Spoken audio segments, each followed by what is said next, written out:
Hello everyone, welcome to प्रथम academy. तो मध्य प्रदेश के इतिहास की क्लास में आपका स्वागत है। और ये क्लासेस हमने स्टार्ट करी है जो एमपीपीएससी असिस्टेंट प्रोफेसर की एग्जाम आने वाली है उसके पेपर वन के लिए। साथ ही साथ ये क्लासेस बाकी जो एग्जाम है जैसे राज्य सेवा परीक्षा है, फूड सेफ्टी ऑफिसर है, तो बाकी सब एग्जाम के लिए भी ये क्लासेस बहुत इंपॉर्टेंट है। इसमें हम पूरा एमपीजी के कवर कर रहे हैं। हिस्ट्री से हमने स्टार्ट किया है मध्य प्रदेश के इतिहास से। और ये इसकी सेकंड क्लास है। अगर आपने फर्स्ट क्लास नहीं देखी है तो उसकी लिंक भी डिस्क्रिप्शन बॉक्स में अवेलेबल है, या फिर आप चैनल से भी उसकी लिंक देख सकते हैं। तो सेकंड क्लास है मध्य प्रदेश के इतिहास की, और इसमें हम प्रीलिम्स के पर्सपेक्टिव से, जैसे अगर राज्यसभा परीक्षा है, असिस्टेंट प्रोफेसर की एग्जाम है, तो उसका जो ऑब्जेक्टिव टाइप एग्जाम है उसके पर्सपेक्टिव से हम इसे पूरा सिलेबस कवर कर रहे हैं।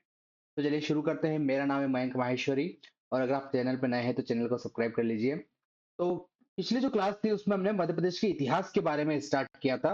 और स्टार्ट किया था हमने मध्य प्रदेश के प्रागैतिक इतिहास से। जो प्री हिस्टोरिक एरिया है उसमें पेलियोलिथिक एज है, वहां से हमने स्टार्ट किया था। और यहाँ तक होते होते हमने पूरा स्टोन एज वाला जो पार्ट है वो कवर कर लिया था। उसके वाला ताम्र पाषाण काल वाला भी हमने कवर कर लिया था। यहाँ तक हमने पहले जो वीडियो है उसमें कवर कर लिया था। ठीक है, अब उसके आगे से हम स्टार्ट करते हैं सेकेंड वीडियो से। तो शुरू करते हैं। अब यहाँ से हम स्टार्ट कर रहे हैं प्रोटो हिस्टोरिक पार्ट से। ठीक है? इससे पहले जो वाला जो वीडियो था उसमें मैं प्री हिस्टोरिक पार्ट पूरा कवर कर लिया था, जिसमें पाषाण काल है और ताम्र पाषाण काल है, वो चीजें उसमें कवर हो गई है। अब ये सेकंड वीडियो में हम स्टार्ट कर रहे हैं प्रोटो हिस्टोरिक एज से मध्य प्रदेश के लिए। तो मध्य प्रदेश के पर्सपेक्टिव से एमपीजीके के हिसाब से हम ये पूरे क्लासेस को कवर कर रहे हैं। अब बात करते हैं प्रोटो हिस्टोरिक एज। तो प्रोटो हिस्टोरिक एज या जिसको आद्य ऐतिहासिक काल भी कहा जाता है, ये बेसिकली क्या होता है, जो प्री हिस्टोरिक एज है और हिस्ट्री है, इन दोनों के जो बीच का पार्ट है वो होता है प्रोटो हिस्टोरिक पीरियड।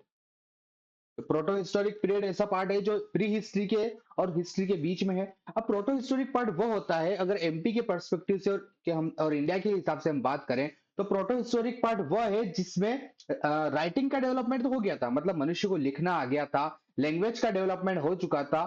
पर हम उस लैंग्वेज को नहीं पढ़ पाए हैं, अभी तक उस लैंग्वेज को हम नहीं पढ़ पाए हैं। सेकेंड चीज, लैंग्वेज को हमने पढ़ लिया है बट उसके हिसाब से हमें क्या हो रहे हैं, सोर्सेस नहीं मिल रहे हैं। मतलब जो आर्कियोलॉजिकल सोर्स होते हैं वो सोर्स हमें नहीं मिले हैं, उसके हिसाब से इतने ज्यादा सोर्स नहीं मिले हैं। तो इसलिए ये दोनों चीजें आती है प्रोटो हिस्टोरिक पार्ट में। अब एमपी के हिसाब से कौन कौन सी चीज पार्ट जो है वो प्रोटो हिस्टोरिक में है आद्य ऐतिहासिक काल में, और उसमें हमें क्या ध्यान रखना है, क्या चीजें इंपॉर्टेंट है, वो हम इसमें देखेंगे। तो दो चीजें आती है, एक आता है हड़प्पन सिविलाइजेशन और एक होता है वैदिक काल। ये दोनों जो पार्ट हैं वो इंडिया के हिसाब से प्रोटो हिस्टोरिक पार्ट में आते हैं, आद्य ऐतिहासिक काल में आते हैं। अब हड़प्पन सिविलाइजेशन की अगर हम बात करें तो इंडिया की जब हम हिस्ट्री पढ़ते हैं तो उसमें हम पूरी डिटेल में हड़प्पा सिविलाइजेशन को पढ़ते हैं। हड़प्पा सिविलाइजेशन का जो टाइम पीरियड है वो लगभग 2600 बीसीई से लेकर शुरू होता है आपका 1900 बीसीई तक। जो मेच्योर फेज था हड़प्पा सिविलाइजेशन का वो यहाँ से यहाँ तक इस टाइम पीरियड के बीच में था। पर एमपी के जब हम जीके पढ़ते हैं, एमपी की हिस्ट्री पढ़ते हैं, तो उसमें हड़प्पन सिविलाइजेशन का कोई रोल नहीं रहता है, क्योंकि हड़प्पा सिविलाइजेशन का जो पूरा एक्सटेंड एरिया था वो पूरा आप देख सकते हैं कि इंडिया के नॉर्थ वेस्टर्न पार्ट में था।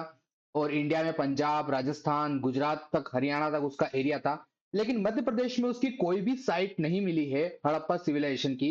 इसलिए एमपी के जीके में हम हड़प्पा सिविलाइजेशन को नहीं पढ़ते हैं, क्योंकि मध्य प्रदेश में उसका कोई साक्ष्य नहीं मिला है। ठीक है, तो मध्य प्रदेश में उसका कोई भी साक्ष्य नहीं मिला है, इसलिए हम इसको नहीं देखते हैं। अब दूसरा जो पार्ट आता है वो आता है वैदिक काल। अब जब आर्यंस इंडिया में आते हैं और जो वैदिक सिविलाइजेशन शुरू होती है, वैदिक सिविलाइजेशन बेसिकली इसको हम दो पार्ट में डिवाइड करते हैं जब हम इंडियन हिस्ट्री पढ़ते हैं। तो एक होता है ऋग वैदिक काल। वैदिक सिविलाइजेशन को हम दो पार्ट में डिवाइड करते हैं, एक होता है ऋग वैदिक काल। जो ऋग वैदिक काल आता है 1500 बीसीई से लेकर 1000 बीसीई तक, जब आर्यंस इंडिया में आते हैं। और शुरुआत में जो ऋग्वैदिक पार्ट होता है वो आर्यन जब इंडिया में आते हैं तो वो सप्त सिंधु रीजन में सेटल होते हैं। सप्त सिंधु रीजन कौन सा वाला है, जो आप ग्रीन रीजन में देख सकते हैं यहाँ पर। इंडिया का जो नॉर्थ वेस्टर्न वाला पार्ट है, पंजाब वाला पार्ट, हरियाणा वाला पार्ट जो रीजन है, वो सप्त सिंधु रीजन में आता है। तो आर्यंस पहले वहां पर सेटल होते हैं। तो ये पार्ट होता है ऋग्वैदिक का। अब यहाँ पर एमपी तक तो वो अभी नहीं आ रहे हैं, इसलिए ऋग्वैदिक पार्ट को भी हम एमपी की हिस्ट्री में इसका कोई इंपॉर्टेंस नहीं है, हम उसको नहीं पढ़ते हैं। ठीक है, सेकेंड जो पार्ट आता है वो आता है उत्तर वैदिक काल। उत्तर वैदिक काल जब आर्यंस जो है नॉर्थ वेस्ट से धीरे धीरे ईस्ट की तरफ और साउथ की तरफ वो मूव करना स्टार्ट कर देते हैं, तो 1000 बीसी से लेकर के 500 बीसी तक का जो टाइम है वो आता है उत्तर वैदिक काल में। तो इस काल में अब एमपी में थोड़ा बहुत उनका रोल स्टार्ट हो जाएगा, तो कुछ इंपॉर्टेंट चीजें आएगी। तो उत्तर वैदिक काल को हम थोड़ा सा देख लेते हैं कि एमपी के हिसाब से, मध्य प्रदेश की हिस्ट्री के हिसाब से उसका क्या इंपॉर्टेंस है और क्या चीजें हमें उसमें ध्यान रखना है। ठीक है, तो अब हम स्टार्ट करते हैं उत्तर वैदिक काल से, जो कि जिसका टाइम पीरियड है 1000 बीसी से लेके 500 बीसी तक। तो उत्तर वैदिक काल अगर आप देखें यहाँ पर, तो उत्तर वैदिक काल में जो आर्यंस है वो उन्होंने ईस्ट की तरफ मूव करना स्टार्ट कर दिया था। ये वाला जो पूरा येलो वाला रीजन है, ये आर्यंस का रीजन है उत्तर वैदिक काल का। साउथ की तरफ वो मूव कर रहे थे, ईस्ट की तरफ मूव कर रहे थे। तो थोड़ा बहुत एमपी का जो नॉर्थ वाला पार्ट है, बुंदेलखंड वाला जो पार्ट है, वो पार्ट अब इसमें टाइम पीरियड में आ जाएगा। अब यहाँ पर हमें क्या क्या ध्यान रखना है, क्या चीजें हमारे सिलेबस के हिसाब से इंपॉर्टेंट हो जाती है। तो उत्तर वैदिक काल की अगर हम बात करें तो कुछ चीजें यहाँ पर इंपॉर्टेंट है, जैसे कि विंध्याचल पर्वत का वर्णन मिलता है हमें उत्तर वैदिक काल में। जो कौशिकीय ब्राह्मण जो बुक है, उसमें हमें विंध्याचल पर्वत का वर्णन मिलता है। तो ये बुक का नाम ध्यान रखना है, और ये इसमें विंध्याचल पर्वत का वर्णन है, तो इस हिसाब से एमसीक्यू इसमें आ जाते हैं। फिर शतपथ ब्राह्मण जो बुक है, जो वैदिक कल्चर, वैदिक लिटरेचर में हम कई सारे ब्राह्मण बुक्स के बारे में पढ़ते हैं। तो शतपथ ब्राह्मण में रेवा नदी, रेवा जिसका नर्मदा नदी का भी अनदर नेम है रेवा, तो रेवा नदी का सबसे पहले हमें वर्णन मिलता है शतपथ ब्राह्मण में। ठीक है? उसी तरीके से ऐतरेय ब्राह्मण जो बुक है, जो ऋग्वेदा का जो ब्राह्मण बुक है, उसमें हमें मध्य प्रदेश में रहने वाली निषाद जाति के बारे में वर्णन मिलता है। जो विंध्याचल पर्वत वाला जो वर्णन है, उसमें हमें निषाद जाति के बारे में भी पता चलता है, जो मध्य प्रदेश में रहती थी। तो ये तीन चीजें यहाँ पर ध्यान रखना है, जो कि उत्तर वैदिक काल से संबंधित है मध्य प्रदेश के हिसाब से, मध्य प्रदेश की कल्चर में। विंध्याचल पर्वत का वर्णन मिलता है कौशिकी ब्राह्मण बुक में। नर्मदा नदी या फिर रेवा नदी अगर इस तरीके से पूछते हैं तो शतपथ ब्राह्मण में वर्णन मिलता है। और निषाद जाति का वर्णन मिलता है ऐतरेय ब्राह्मण बुक में। ठीक है, ये तीन चीजें हमें उत्तर वैदिक काल के हिसाब से देखना है। अब उत्तर वैदिक काल के बाद जब कई सारे पुराण आते हैं, पुराण लिखे गए, रामायण लिखी गई, महाभारत लिखी गई, तो उसमें क्या होता है ना कि मध्य प्रदेश के कई सारे राजवंश के बारे में, या फिर मध्य प्रदेश के जो पर्वत हैं, नदियां हैं, उनका कई बार उसमें वर्णन मिला है। जैसे कि यहाँ पर हमने देखा था नर्मदा नदी का वर्णन है। ठीक है, कई सारे राजवंश का वर्णन है। तो इससे क्वेश्चंस आ जाते हैं कई बार कि उस समय जो पौराणिक काल था, रामायण है, महाभारत है, उसमें कौन कौन सी चीजों का वर्णन है, यहाँ से कभी कभी क्वेश्चंस आ जाते हैं। तो ये सारी चीजें हम इसको कवर कर लेते हैं। जैसे उत्तर जब क्या हुआ ना, जब आर्यंस इंडिया में आने लग गए, आर्यंस जब उत्तर वैदिक काल आया, और उत्तर वैदिक काल में जब आर्यंस अलग अलग जगह पे सेटल हो गए, कई सारे वहां पे जनपद बन गए, धीरे धीरे जो है वहां पे किंगडम्स बनने लग गई। तो उसी तरीके से उसी पूरी सीरीज में मध्य प्रदेश में भी एक राजवंश बनता है, जिसका नाम है इक्ष्वाकु वंश। ठीक है, इसका जो वर्णन है वो कई सारे पुराणों में भी है, और हिस्ट्री में भी इसका कई बार वर्णन आता है, तो इससे भी क्वेश्चन आते हैं। तो इक्ष्वाकु वंश ये मध्य प्रदेश से संबंधित है, छत्तीसगढ़ से संबंधित है, क्योंकि इसका जो विस्तार है वो दंडकारण्य एरिया में था। दंडकारण्य एरिया की अगर हम बात करें, तो दंडकारण्य एरिया बेसिकली मध्य प्रदेश और छत्तीसगढ़ का थोड़ा एरिया है। इस ये वाला जो पूरा रीजन होता है वो दंडकारण्य रीजन में आता है, जिसमें मध्य प्रदेश का ईस्टर्न वाला पार्ट है, छत्तीसगढ़ का भी पार्ट है। तो दंडकारण्य वन जो एरिया है, उसमें इक्ष्वाकु वंश का राज्य स्टैब्लिश होता है, जिसकी स्थापना करी थी राजा इक्ष्वाकु ने। वैवस्वत मनु के पुत्र थे राजा इक्ष्वाकु ने इसकी स्थापना करी। अब इस वंश से हमें क्या क्या चीजें इंपॉर्टेंट है एग्जाम के हिसाब से। तो इसी वंश के एक राजा थे पुरुकुत्स, जिन्होंने रेवा नदी का नाम रख के चेंज किया था नर्मदा नदी। जैसे कि शतपथ ब्राह्मण में हमने देखा था कि रेवा नदी का उल्लेख मिलता है, तो प्राचीन नाम नर्मदा का रेवा नदी था। फिर रेवा नदी का नाम चेंज हो जाके नर्मदा हो जाता है, और ये रखा जाता है राजा पुरुकुत्स के द्वारा। उसके बाद उसी वंश में एक और महान राजा थे, राजा मुचुकुंद। तो इन्होंने एक नगर की स्थापना करी थी, जिसका नाम था मानधाता। तो अभी जो हम ओंकारेश्वर जो है खंडवा जिले में, तो खंडवा जिले में जो ओंकारेश्वर ज्योतिर्लिंग जो है वो नगर है, उसका प्राचीन नाम था मानधाता, और उसकी स्थापना करी थी राजा मुचुकुंद ने। ठीक है, तो ये सारी चीजें यहाँ पर, ये जो इंपॉर्टेंट इंपॉर्टेंट चीजें हैं वही मैंने इसमें मेंशन करी है, जो एग्जाम के हिसाब से। ऐसे तो फिर हिस्ट्री पढ़ने जाएंगे तो बहुत ज्यादा है, पर जो एग्जाम में आ सकता है, चाहे वो असिस्टेंट प्रोफेसर पेपर वन हो, चाहे वो राज्य सेवा परीक्षा हो, यही सारी चीजें आपके एग्जाम में आएगी। तो दो चीजें हमें यहाँ पे ध्यान रखना है, पुरुकुत्स जिन्होंने रेवा का नाम नर्मदा चेंज किया था, और राजा मुचुकुंद जिन्होंने मानधाता की स्थापना करी थी, ओंकारेश्वर की स्थापना करी थी खंडवा जिले में, जो नर्मदा नदी के तट पर। उसी के बाद इसी इक्ष्वाकु वंश के बाद मध्य प्रदेश में एक और राजवंश स्टैब्लिश होता है, जिसका नाम है हेय वंश। और ये राजा हेय के द्वारा इनकी स्थापना की गई थी। और इसमें सबसे इंपॉर्टेंट जो ध्यान रखना है वो ध्यान रखना राजा महिष्मत के बारे में, क्योंकि राजा महिष्मत ने महिष्मती नगर की स्थापना करी थी, जिसका अभी नाम महेश्वर है। ठीक है, महेश्वर नर्मदा नदी के तट पर खरगोन जिले में। तो इसका प्राचीन नाम महिष्मति था और इसकी स्थापना करी थी राजा महिष्मत ने। और ये हेय वंश से बिलोंग करते थे। एक ये ध्यान रखना है। उसी के बाद इसी वंश में एक और राजा थे, राजा अवंती। तो राजा अवंती के नाम पर ही उज्जैन का नाम अवंती था प्राचीन काल में। तो जो उज्जैन या उज्जैनी कहते थे, प्राचीन काल में उज्जैनी कहते थे। तो उज्जैनी का जो नाम है अवंती, वो राजा अवंती के नाम पे रखा गया था। और ये बिलोंग करते थे हेय वंश से। ठीक है, तो ये दो वंश हैं। इनके बारे में कभी कभी क्वेश्चंस आ जाते हैं, पुराणों में इनके बारे में काफी लिखा हुआ है। और मध्य प्रदेश के हिसाब से ये जो चीजें हैं वो इसमें मैंने मेंशन कर। चलिए आगे हम चलते हैं। अब हम बढ़ते हैं आगे। रामायण कालीन मध्य प्रदेश और महाभारत कालीन मध्य प्रदेश, ये दो चीजें हम शॉर्ट में देख लेते हैं, क्योंकि रामायण जब पूरा चीजें हुई थी तो उसमें मध्य प्रदेश के कई सारे स्थानों का उसमें वर्णन किया गया था। उसी तरीके से महाभारत जो पूरी है उसमें भी कई मध्य प्रदेश के कई सारे वंश के बारे में, मध्य प्रदेश के कई सारे स्थान के बारे में वर्णन किया गया था। तो कभी कभी क्वेश्चंस इससे आ जाते हैं। तो अब हम देखते हैं रामायण कालीन मध्य प्रदेश। तो रामायण कालीन मध्य प्रदेश में जो मध्य प्रदेश के हिसाब से इंपॉर्टेंट है वो ये है कि शत्रुघ्न जो श्री राम के भाई थे शत्रुघ्न, उनके पुत्र शत्रुघात ने दशाण प्रदेश पर राज्य किया था। उसके बाद तो दशाण जो है वो किसका प्राचीन नाम है? विदिशा का प्राचीन नाम है। क्वेश्चन डायरेक्टली ऐसे आते हैं कि इस जो पर्टिकुलर नगर है उसका प्राचीन नाम क्या है? तो विदिशा का प्राचीन नाम था दशाण। और दशाण पर राज्य किया था शत्रुघ्न के पुत्र शत्रुघात ने। ठीक है, उसके बाद चित्रकूट हम सब जानते हैं काफी फेमस प्लेस है। तो ये सतना जिले में है, रामायण में भी इसका काफी वर्णन है। तो सतना जिले में है चित्रकूट, और जो कि मंदाकिनी नदी के किनारे पर बसा हुआ है।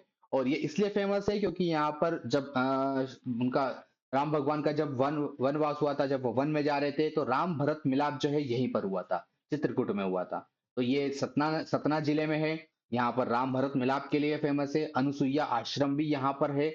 और वाल्मीकि तो ये दो चीजें हैं चित्रकूट में। राम भरत मिलाप के लिए फेमस है और अनुसुईया आश्रम भी यहाँ पर है।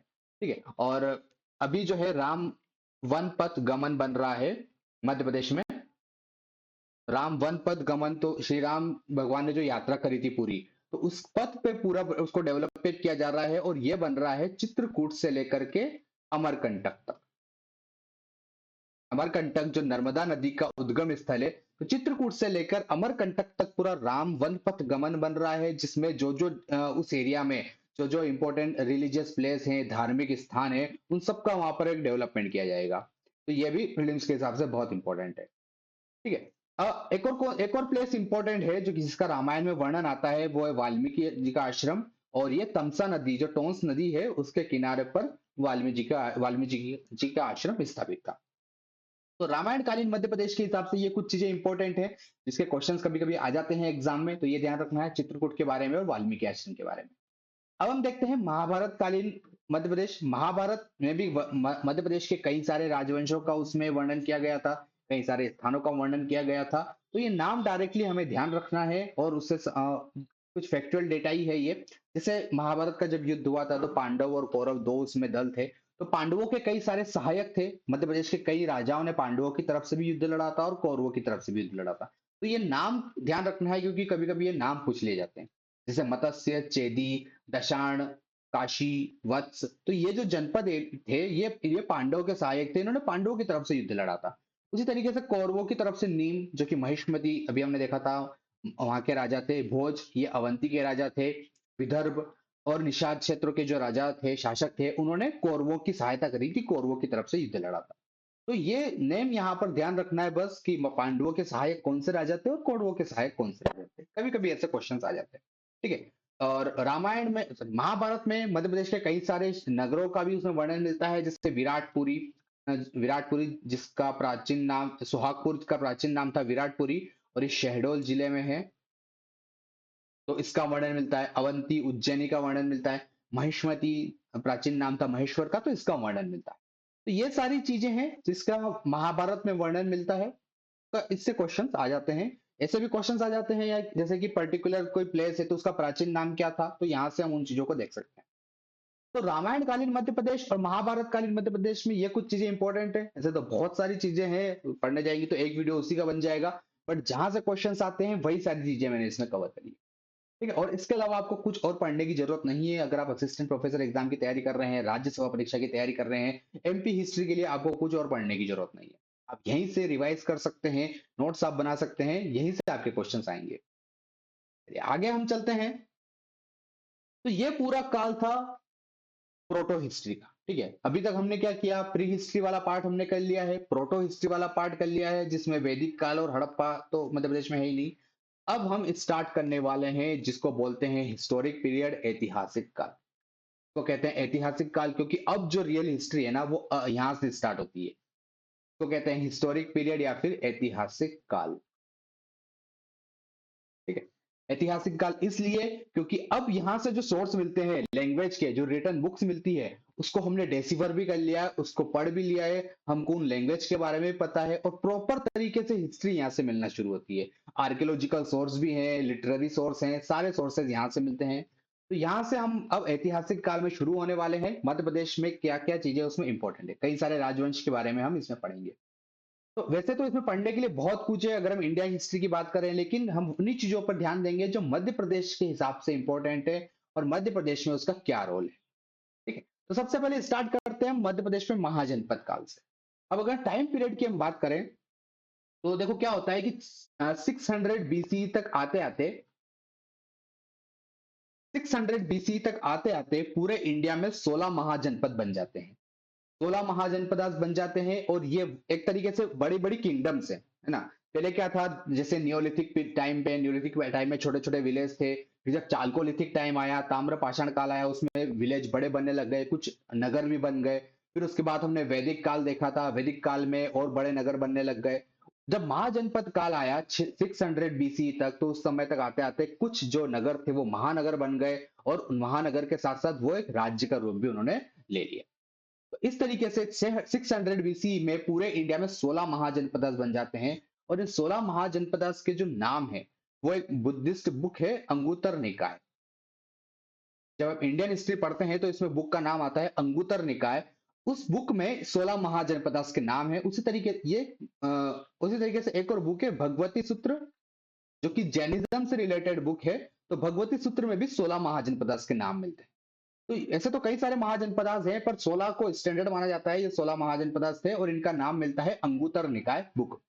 ठीक है, यहाँ 16 महाजनपदास के नेम आप देख सकते हैं। इस तरीके से पूरे इंडिया में 16 महाजनपदास थे। जैसे नॉर्थ वेस्ट में कंबोज, गांधार, फिर कुरु है, पांचाल है, शूरसेन है, मत्स्य है, कौशल, मल्ल, उसी तरीके से वृज्जी। फिर बिहार साइड एरिया में मगध, अंग और काशी और वत्स। और सबसे साउथ में था अस्मक, गोदावरी नदी के तट पर महाराष्ट्र में। तो इन सारे महाजनपदास के बारे में हमें नहीं पढ़ना है, हमें सिर्फ दो महाजनपदास के बारे में पढ़ना है जो कि मध्य प्रदेश की हिस्ट्री के लिए इंपॉर्टेंट है। तो हम यहाँ पर पढ़ने वाले हैं अवंती महाजनपद के बारे में और चैत्य महाजनपद के बारे में। इनकी लोकेशन आप देख सकते हैं, सेंट्रल इंडिया में इनकी लोकेशन है और मध्य प्रदेश में इनका पूरा एरिया एक्सटेंडेड था। तो इन दो महाजनपदास के बारे में हम पढ़ेंगे और कौन कौन सी चीजें जो एग्जाम के लिए इंपॉर्टेंट है हम वही चीजें देखेंगे। तो चलिए देखते हैं। सबसे पहले हम तो महाजनपद काल की जब हम बात करते हैं 600 BC टाइम पीरियड की, तो उस समय मध्य प्रदेश में दो महाजनपद थे। एक था अवंती महाजनपद और एक चेदी महाजनपद। ठीक है, अवंती महाजनपद इसका जो पूरा एरिया है वो एमपी के वेस्टर्न साइड में, नॉर्थ वेस्टर्न साइड में, ये जो पूरा आप एरिया देख रहे हैं ये था अवंती महाजनपद के अंडर। ठीक है, ये वाला भी एरिया ये पूरा अवंती महाजनपद के अंडर में था। उसी तरीके से जब हम चैदी महाजनपद की बात करते हैं तो जो पूरा वेस्ट ईस्टर्न वाला एरिया है, बुंदेलखंड वाला एरिया है, बघेलखंड वाला एरिया है, वो चेदी महाजनपद के अंडर में था। इस तरीके से दो महाजनपद थे मध्य प्रदेश में 600 BC में। एक एक करके हम दोनों के बारे में देखेंगे। अवंती महाजनपद, इसको फिर उस समय इसकी दो राजधानियां थी। उत्तर अवंती इसकी राजधानी थी उज्जैन, और दक्षिण अवंती इसकी राजधानी थी महेश्वती, या जो प्रेजेंट में भी महेश्वर है खरगोन जिले में। तो इस तरीके से अवंती दो पार्ट में डिवाइडेड था। चेदी महाजनपद इसकी राजधानी शुक्तिमती या सोक्तिमती, कहीं कहीं तो सोक्तिमती नाम भी आता है, कहीं शुक्तिमती नाम आता है। जैसे शुक्तिमती नाम ज्यादातर आपको देखने को मिलेगा। तो इस तरीके से दो महाजनपद में डिवाइडेड था। एक एक करके हम दोनों महाजनपद को यहाँ पर देखते हैं। सबसे पहले हम बात करते हैं चेदी महाजनपद के बारे में। तो चेदी महाजनपद इसकी राजधानी थी शुक्तिमती या सोक्तिमती भी इसका नाम आता है। और इसका जो पूरा एरिया था वो पूर्वी बुंदेलखंड जैसे नर्मदा नदी का दोआब एरिया है, नर्मदा नदी और सोन नदी के बीच का जो एरिया है, बुंदेलखंड एरिया, वहां पर चेदी महाजनपद जो है वो एक इंपॉर्टेंट उसका एरिया था। और जैसे कि इसके अंदर जो कई सारे एरिया थे, दशाण, दशाण विदिशा का ही पुराना नाम था दशाण, टुंडीकर ये दमोह का पुराना नाम था। तो ये जो दो जनपद हैं, एक महाजनपद बड़ा एरिया होता था, उसके अंदर कई सारे छोटे छोटे जनपद होते थे। तो जैसे दशाण जो जनपद है विदिशा वाला एरिया, टुंडीकर जनपद जो दमोह वाला एरिया है, ये चेदी महाजनपद के अंडर में थे। ठीक है, यहाँ से मैप में देख सकते हैं, ये जो दशाण वाला एरिया है, तो दशाण जो है उसको विदिशा का पुराना नाम था, और ये जो जनपद था ये भी चैदी के अंडर में आता था। उसी तरीके से टुंडीकर जनपद, ये दमोह का पुराना नाम है, और ये भी चैदी महाजनपद के अंडर में आता था। और चैदी महाजनपद के एक इंपॉर्टेंट रूलर थे जिनका नाम था शिशुपाल। शिशुपाल जो कि इंपॉर्टेंट रूलर थे चेदी महाजनपद के अंडर में।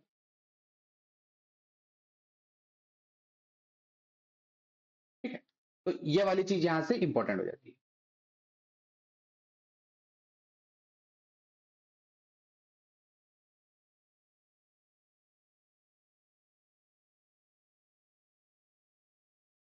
ठीक है,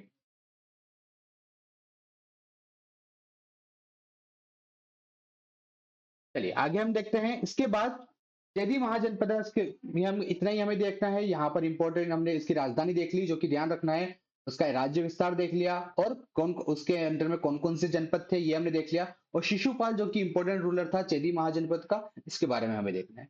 ठीक है, और एंड में क्या होता है फिर की जो चेदी जनपद है उसको एंड में मगध का ही वो पार्ट बन जाता है, जो मगध महाजनपद था बिहार में, उसी का वो एक इंपॉर्टेंट पार्ट यहाँ पर बन जाता है।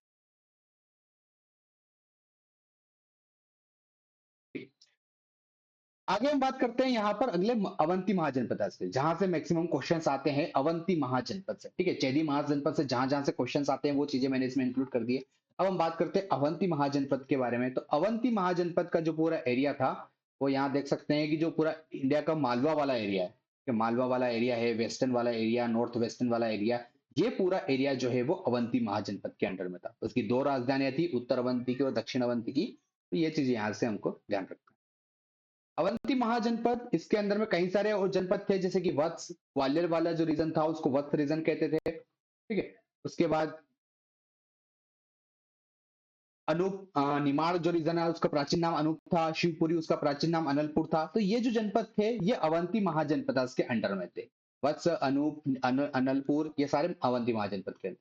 अवंती महाजनपद के एक बहुत इंपॉर्टेंट रूलर थे चंड प्रद्योत, जिनका नाम प्रद्योत भी आता है, चंड प्रद्योत भी आता है। तो ये जो रूलर थे ये बिंबिसार के समकालीन थे। जब इंडियन हिस्ट्री हम पढ़ते हैं तो उसमें मगध के बारे में हम पढ़ते हैं, तो मगध के एक इंपॉर्टेंट शासक थे बिंबिसार, और बिंबिसार के समकालीन थे चंड प्रद्योत। ठीक है, और ये महात्मा बुद्ध के भी समकालीन थे। तो इसलिए ये यहाँ पर नेम इंपॉर्टेंट हो जाता है। और क्या, और यहाँ पर इसके बारे में इस तरीके से हिस्ट्री है कि चंड प्रद्योत एक बार बीमार हो जाते हैं, काफी उनको जॉन्डिस की बीमारी हो जाती है। तो जो बिंबिसार शासक हैं मगध के, वो अपने राज्य वेद को भेजते हैं, जिनका नाम था जीवक। तो बिंबिसार अपने राज्य वेद जीवक को भेजते हैं चंड प्रद्योत के इलाज के लिए यहाँ पर, और फिर वो इलाज करते हैं और उसके बाद ये ठीक हो जाते हैं। तो इसलिए यहाँ पर हमें बिंबिसार का नेम भी ध्यान रखना है, जीवक जो थे उनका नेम भी ध्यान रखना है, क्योंकि ये चंड प्रद्योत के पास आए थे उनका इलाज करने के लिए, और ये बिंबिसार के समकालीन थे। तो इसलिए ये नेम हमारे लिए इंपॉर्टेंट हो जाते हैं।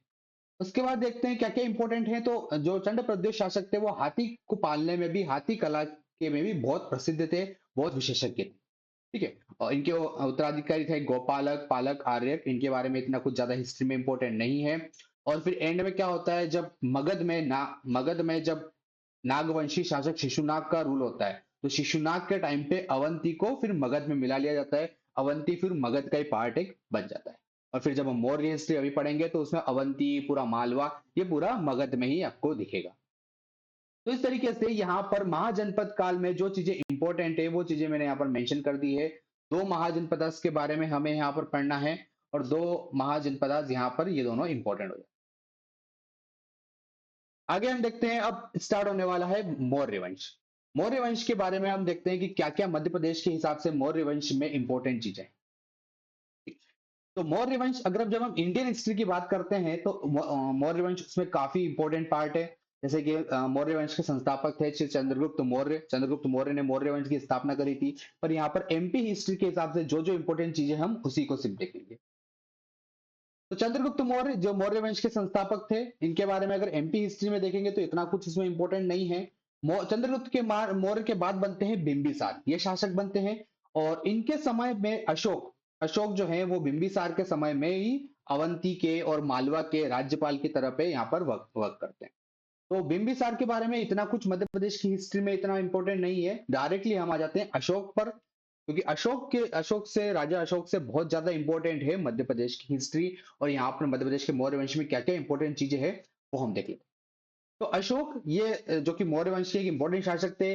और जब ये बिंबिसार का जब रूल था ना, तो उसी समय पे बिंबिसार ने अपने पुत्र अशोक को अवंती का राज्यपाल बनाया था। तो कुल 11 वर्ष तक ये अवंती के उज्जैन के राज्यपाल थे। और इसी समय में क्या क्या इंपॉर्टेंट चीजें हुई थी, तो इस समय पे उन्होंने विदिशा के एक श्रेष्ठी थे, विदिशा का जो एक व्यापारी थे, उनकी पुत्री थी महादेवी। कहीं पे महादेवी नाम भी आता है, कहीं पे श्रीदेवी नाम भी आता है।